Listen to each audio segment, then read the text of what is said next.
Hello and welcome back to Off The Crossbar Euro Watch Day 5 with myself, Regan Walsh, and my co-presenter, as ever, Brad. We finally had the Group of Death start yesterday and, to be fair, it didn't disappoint. Well, we say it did disappoint, but I didn't expect any of them to truly bust a gut. Yeah, I mean, there were some nail-biting moments and actual biting moments in the games, but we'll get onto that in a second. We'll start off with the early game that took place between Hungary and Portugal. Now, before we go into the game itself, the Puskás Arena, full 100%, 60,000 fans there. Oh, it's beautiful.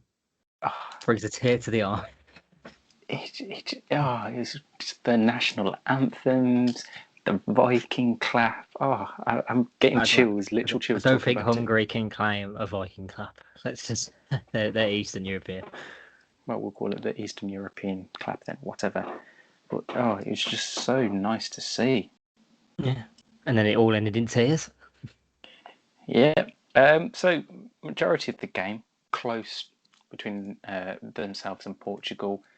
Portugal kept trying to find a way to get past that defence, but they just couldn't do it. And I think for the first 80 minutes at least, you could say a point was valuable, and it was going to be. I was genuinely before Rafa Guerreiro scored, I was going to send you a message saying this is what I was mean about Portugal not being this good for the tournament. They're like a good set of players, but not a good team. I know they weren't convincing. It was almost Spain levels in terms of their attack at times. They didn't offer as much as they probably wanted to. Yeah, they didn't. They're like the front four players of Diogo Jota, Bruno Fernandes, Bernardo Silva, and Ronaldo just couldn't seem to gel together. I mean, there was a few times when Jota could have played in Ronaldo for a much easier shot, but just took it on himself, and it's one of them where if you take that extra second to look, it could have been a more promising game for Portugal. I mean, yes, they did get the victory in the end, but was that just not down to luck, realistically? Oh, well, the first goal was complete luck. It's a massive deflection.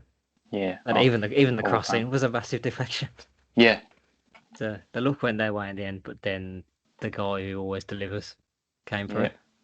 Cristiano Ronaldo stepped up and scored 2 goals to now become the outright leader in most goals scored at a Euros, overtaking Michel Platini.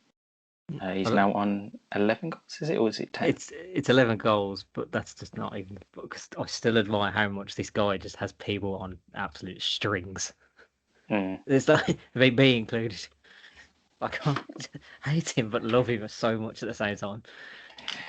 Yeah, I mean, obviously, as a Man United fan, I obviously got to witness him for a good few years at us, and then he obviously left, and he was one of them where I had like a love-hate relationship with him. Like, I don't want him to do well because he's not at Man United anymore, but he's truly one of a kind players, and you've just got to admire the brilliance of him.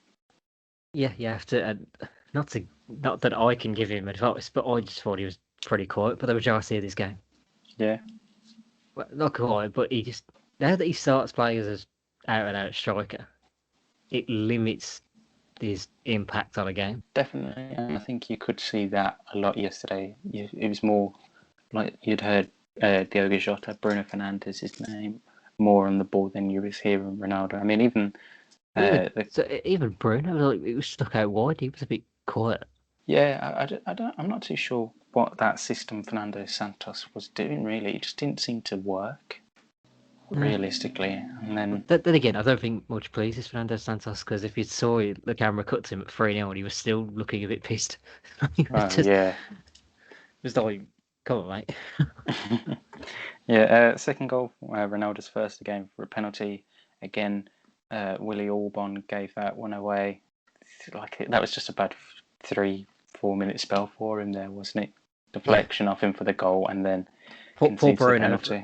Paul Bruno forgot that he wasn't at Man United. Can't take the penalty. Like, fuck off, Bruno. Who do you think you are? I'm still playing, mate. And then the third goal, I've got to say, beautiful play for it. Good quick passing, and then Ronaldo's quick feet to get past Peter Galashin goal was beautiful. I think Hungary had pretty much stopped by that point. Yeah, So, I think they'd realised let Ronaldo dance through. Yeah, 3 points. Good start off for Portugal. Tough start for Hungary, obviously, in that group of death.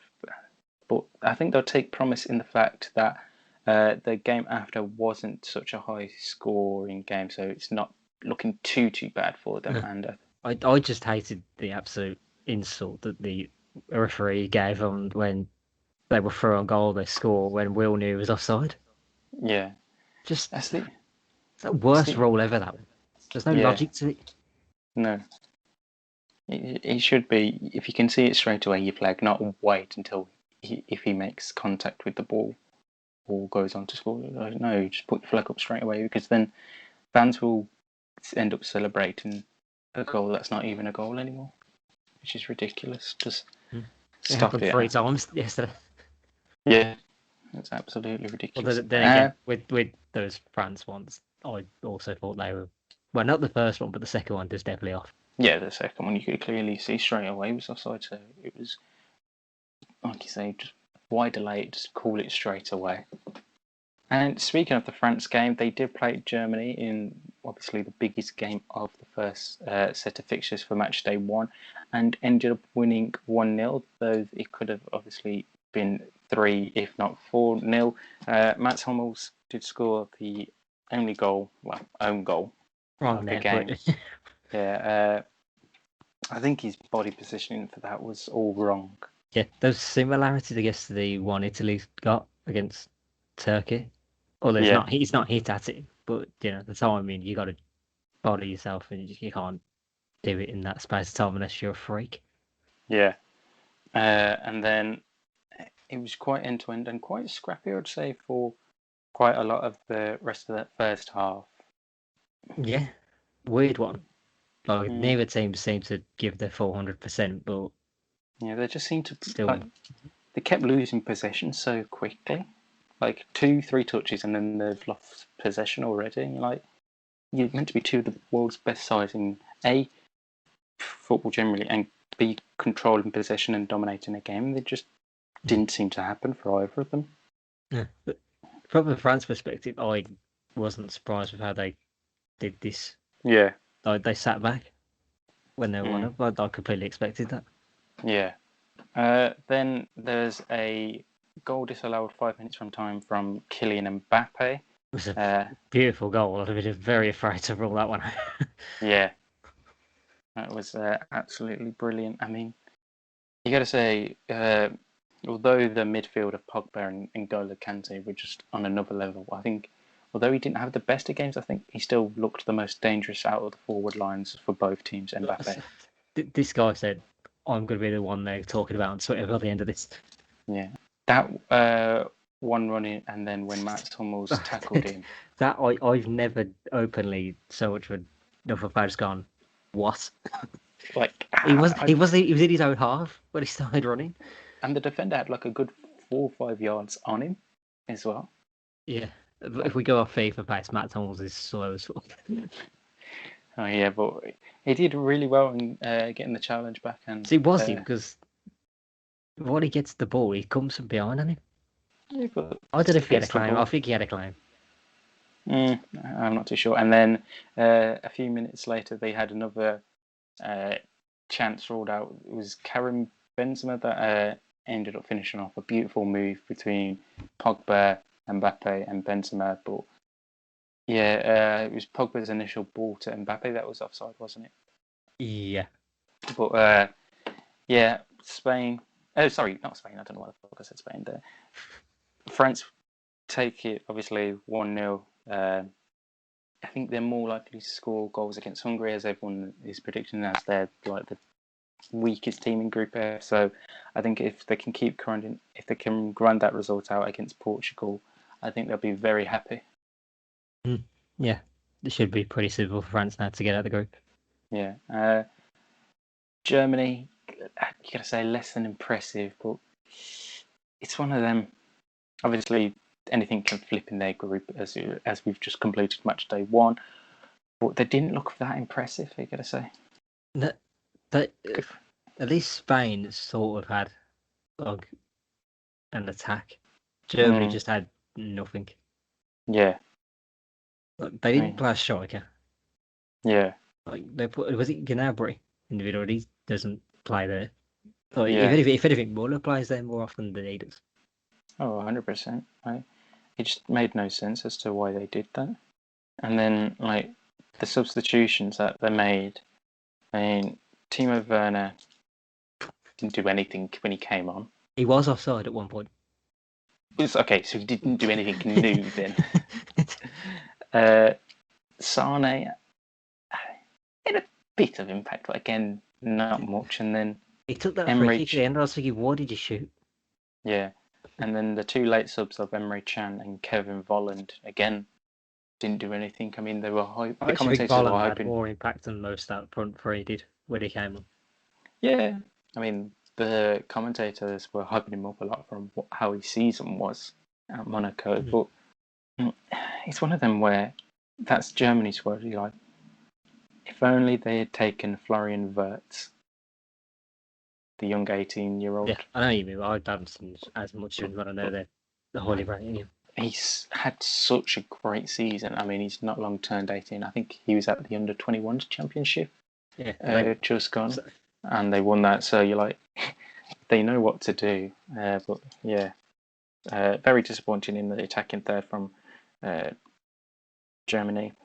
And it's on to today's fixtures. Group A, we have two games, but we do start off with the game in Group B at 2 o'clock as Finland take on Russia from St. Petersburg.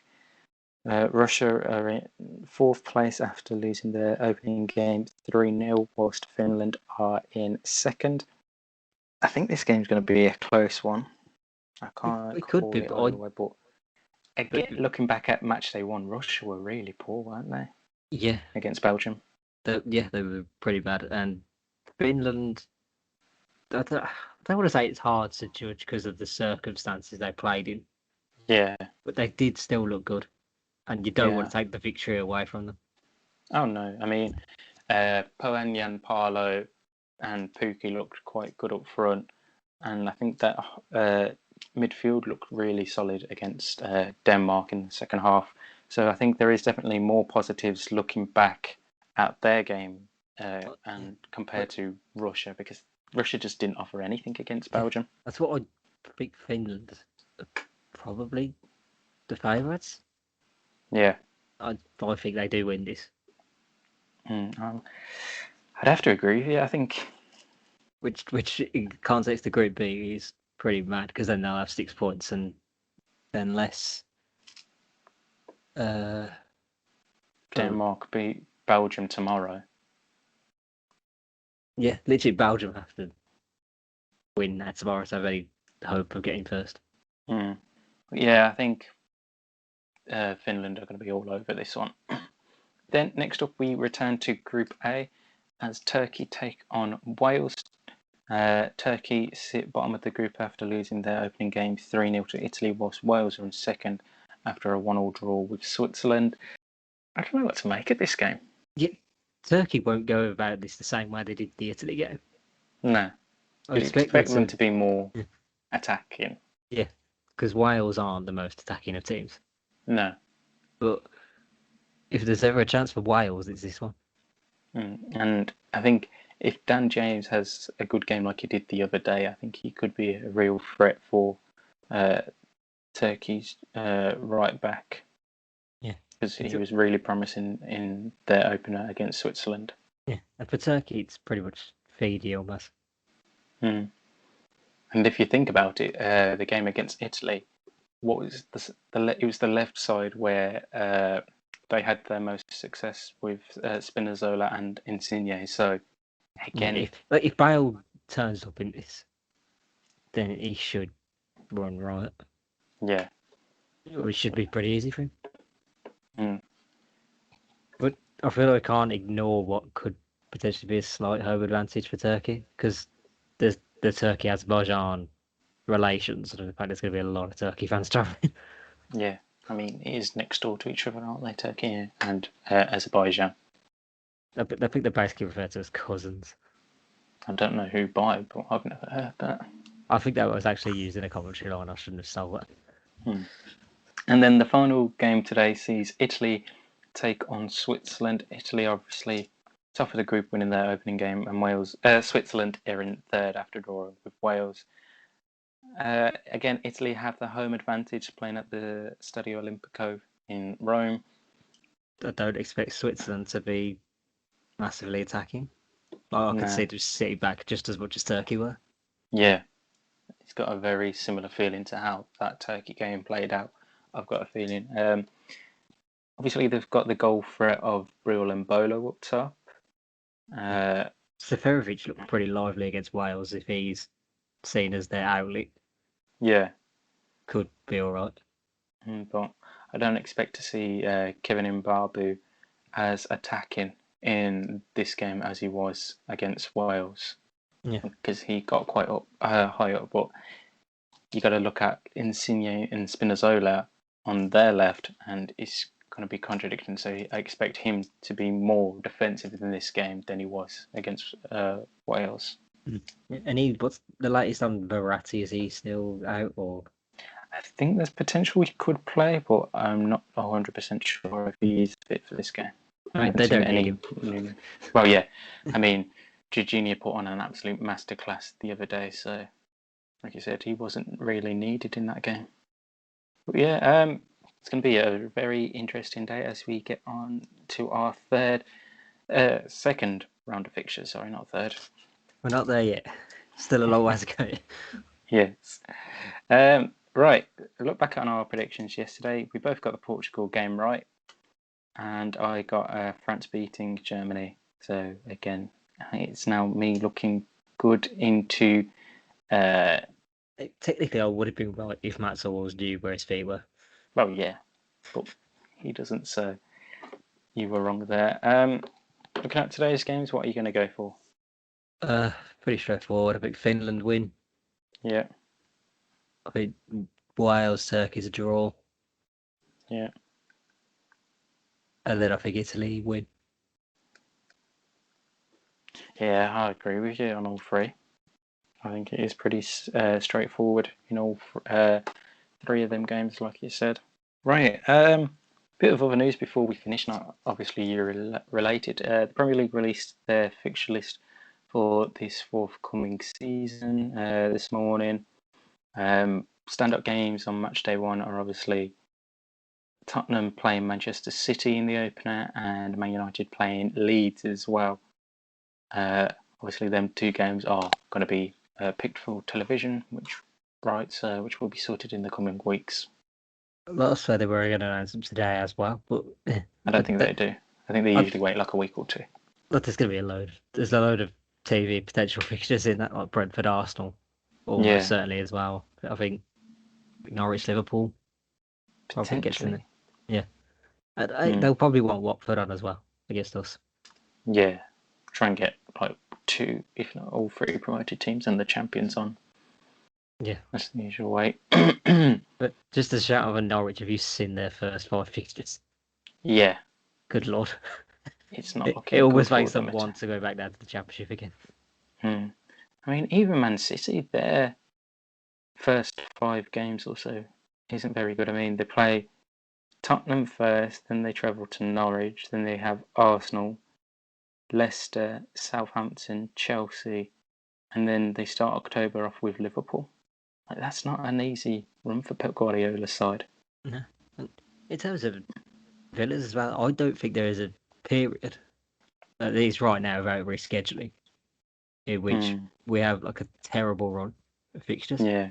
Oh, dare I say quietly confident? It's just I'm just looking at that end of season fixture against Man City and thinking winner take all scenario. Yeah. Man United boys, it's the last month or so we play. We travelled down to Arsenal at the back end of April, around the Easter holiday, and then our second last game is at home to Chelsea. So that could be pivotal in terms of we've also marked Champions League splits. Also marked down the 25th of September in your calendar books. Although that's probably going to get moved. Yes, and the 15th of January as well. as that's the second match day between our two sides. You can already predict the penalties. Yes. Bit of transfer news. Watford have completed the signing of Danny Rose on a free after he left Tottenham on a 2-year deal this morning. So good move for him to get some actual playing time again. And